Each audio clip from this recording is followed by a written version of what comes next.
Elon Musk, un documentaire compromettant diffusé sur les chaînes aux États-Unis. Habituellement, je fais des vidéos plutôt humoristiques. Tu me connais? Ou si tu me connais pas, je fais des vidéos humoristiques. Là, c'est une vidéo que j'appellerais vidéo parenthèse. C'est une vidéo qui n'est pas du tout dans la même veine de ce que j'ai l'habitude de te montrer. Mais je voulais la faire. J'espère que tu apprécieras quand même. Tout ce que je décris est factuel. Je n'invente rien.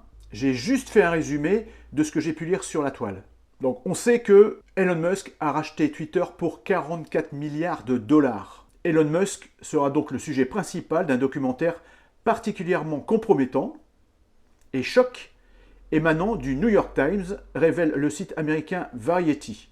Baptisé Elon Musk Crash Course, que moi j'ai traduit par Comment se planter, réalisé par Emma Schwartz, est prévu pour être diffusé aux États-Unis le 20 mai prochain sur la chaîne FX et la plateforme de streaming Hulu, propriété de Disney.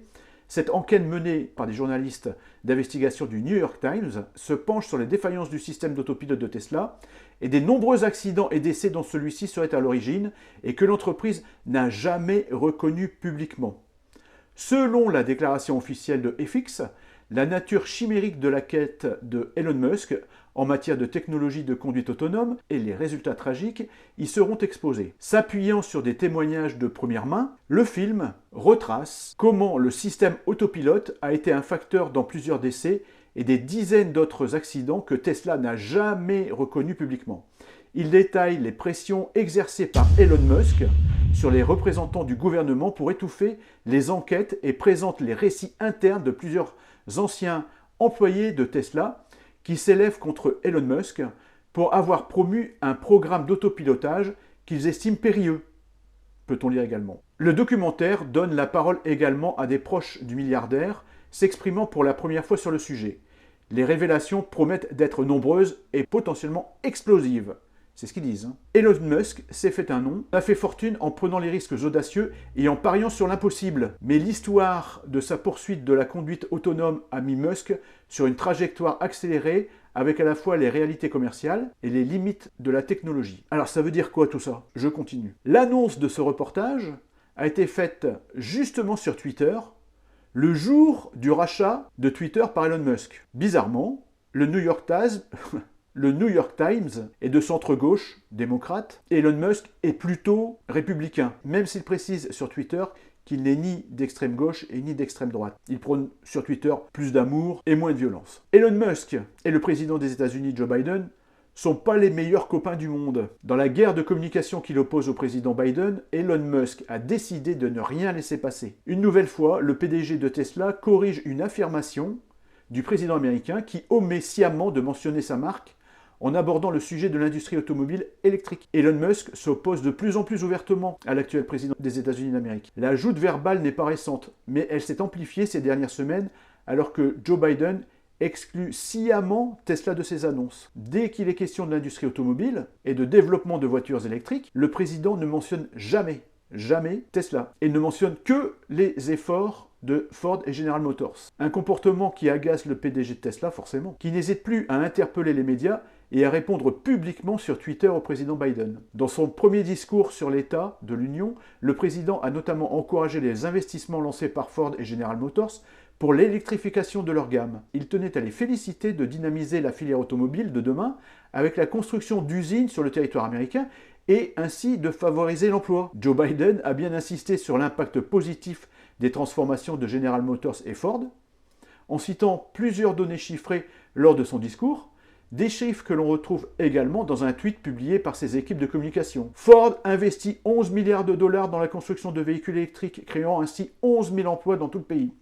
General Motors fait le plus gros investissement de son histoire, 7 milliards de dollars pour construire des véhicules électriques, créant ainsi 4 000 emplois dans le Michigan.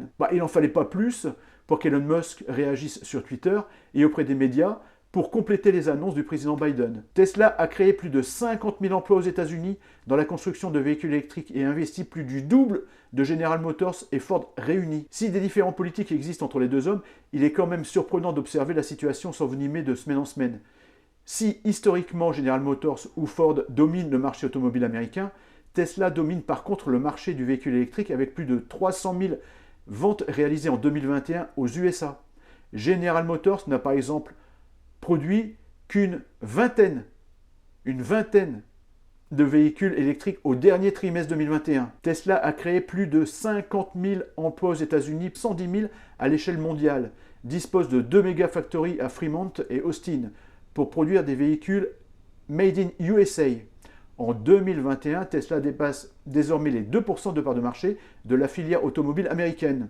C'est aussi plus d'1 million de véhicules Tesla qui ont été commercialisés sur le sol américain depuis son lancement. Le protectionnisme exacerbé de Joe Biden envers certaines entreprises n'agace pas uniquement Elon Musk. De nombreux constructeurs ont également réagi lorsque le président a annoncé un super bonus pour l'acquisition d'un véhicule électrique. L'initiative aurait pu être applaudie par tous, sauf que l'obtention de la prime maximale est conditionnée à des critères assez surprenants. Ce super bonus pour l'acquisition d'un véhicule électrique n'est réservé qu'aux marques et aux modèles provenant d'usines américaines disposant de travailleurs syndiqués. Le hasard fait bien les choses puisque General Motors ou Ford rentrent justement dans ce cadre quelque peu spécifique. Par contre, des marques comme Tesla disposent bien d'usines américaines, mais ces travailleurs n'étant pas syndiqués, les acheteurs de Tesla ne peuvent bénéficier que d'un bonus partiel. Les marques étrangères disposant d'usines en Amérique du Nord sont généralement exclues du dispositif pour les mêmes raisons. Ce ne sont pas ces querelles de bonus qui vont arrêter Tesla. Par contre, cela n'aide pas à apaiser le dialogue entre les deux personnalités. Alors que le président américain s'est déplacé dans les usines de Ford et General Motors et a reçu plusieurs fois les représentants des deux marques, Elon Musk est encore une fois écarté et sciemment ignoré. Une situation ubuesque qui ne semble pas prête de s'arrêter. Nous ne sommes donc pas à l'abri d'assister à de nombreux clashs entre les deux hommes étalés en place publique sur les médias et les réseaux sociaux. Alors je pose deux questions. La première, bon, elle est simple. Si tu as un accès à la chaîne FX ou Hulu, pour regarder ou enregistrer cette émission, que l'on puisse en discuter, on va pas s'emballer, on va attendre de la voir, ou d'avoir des commentaires. Après, ce sera intéressant d'avoir le droit de réponse d'Elon Musk. La seconde, Joe Biden vient justement d'annoncer son inquiétude du pouvoir des réseaux sociaux de partager la désinformation, et Elon Musk prône la liberté d'expression totale sur Twitter. Ça rappelle quelqu'un. Que pensez de tout ça? Est-ce une stratégie pour Elon Musk de se préparer à la candidature aux prochaines élections américaines? Il n'y a qu'un pas. Enfin, c'est mon interprétation. Au vu de tous ces éléments, on pourrait le croire, non? Qu'est-ce que t'en penses? Merci.